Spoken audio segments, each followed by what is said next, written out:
Hai, nama saya Ira daripada Puncak Alam Motor World. So hari ni saya nak reviewkan sebiji SYM Husky 150. Motor ni tahun 2024.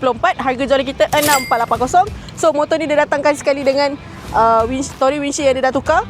Alright, crash bar ada. Ada juga dia punya spotlight. And then brake lever clutch dah tukar. Ada tambah end lever guard juga. Dia punya handlebar pun dah tukar Naughty Boy punya brand. Lain exhaust masih standard.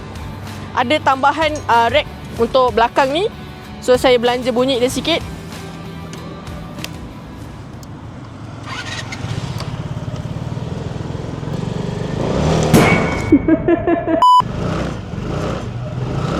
Okey.